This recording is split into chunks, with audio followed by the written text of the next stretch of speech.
যাদের বাড়িতে এরকম পেশেন্ট রয়েছেন, ডিমেনশিয়া ডায়াবেটিস দুটোই হয়তো একসঙ্গে রয়েছেন, বয়স্ক মানুষ, তাদের নিরাপত্তার ঠিক কোন কোন দিকগুলো বাড়ির লোকজন আলাদা করে মাথায় রাখবে যে এইটার সাথে কম্প্রোমাইজ করা যাবে না?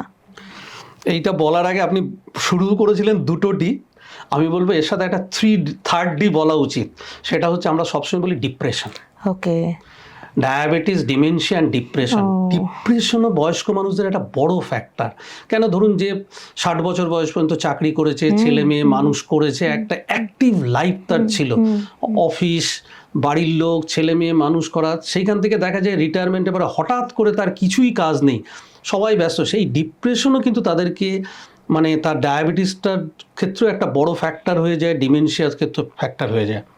সেই জন্য ডিপ্রেশনটা কিন্তু আমাদের কাছে এই অ্যাসেসমেন্টটা একটা বড় জায়গায়, যে হতাশাটা তার মধ্যে না আসা, অবসাদ, মানসিক একাকিত্ব, লোনলিনেস, মানসিক অবসাদ যেটাকে, সেটা কিন্তু একটা, এবং তারা প্রকাশ করে না। একটা ডিমেনশিয়া মানুষের যে আজ যেটা হয়েছে 3 মাস বাদে কিন্তু আরো কিছু কিছু খারাপ জিনিস আসতে পারে, সেইগুলো ভেবে নিজেদেরকে তৈরি করা।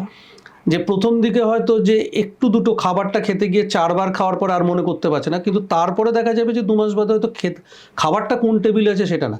সেই জন্য তাদেরকে যারা পরিচর্যা করেন, যাদেরকে আমরা বলি কেয়ার গিভার, তাদের কিন্তু এই রকম রোগীদের সাথে কিন্তু ভীষণভাবে অঙ্গাঙ্গি তাদের বুঝতে হবে। সেই হয়তো দেখা গেলে এরকম বহু পায়, জানে তো ডাক্তারবাবু, কাজের লোকটা এসে বলছে যে কাজের লোক রোজ ছাড়াতে হচ্ছে, বলছে তোমার বাবা খাবার দিলেই ছুঁড়ে ফেলে দিচ্ছে, অমুক করছে, আমি আর এই বাড়িতে কাজ করবো না, আমাকে এই দেখো 2 দিন মেরেছে। আপনি বলুন ডাক্তারবাবু, কিছু ওষুধ দিন, বাবাকে ঘুম পাড়িয়ে রাখো। আমরা যখন কথা বলছি তখন দেখা যায় যে ভদ্রলোকের খিদে পেয়েছে ঠিকই, সে খেতেও চাইছে, কিন্তু তার আগে তার টয়লেট পেয়েছে, সেটা বলতে পারছে না সে, যে আমাকে টয়লেটে নিয়ে চলো। সে যে টয়লেটটা পেয়েছে, যে সেটা যে ওই যে বললাম যে ব্রেনে গিয়ে সেটা লোককে বলা, কমিউনিকেট করতে পারছে না, সেই জন্য সে খাবারটা ছুঁড়ে মারছে, সেটা বুঝতে পারছে না। কেয়ার গিভার ভাবছে যে তার উপরে রাগ করছে, সে ভাবছে আমার এইখানে কেন, আমি একটা অন্য জায়গায় কাজ নেবো, অন্য পয়সায় হয়ে যাবে। আর ছেলের বউ বা মেয়ে ভাবছে যে বাবাকে এতবার এত লোক আনছে, কেউ থাকতে চাইছে না, আমার বাবাটাই খারাপ। সম্পূর্ণ ভিডিওটি দেখতে ভিজিট করুন আমাদের ইউটিউব পেজ দ্য ওয়ার্ল্ড আরোগ্য।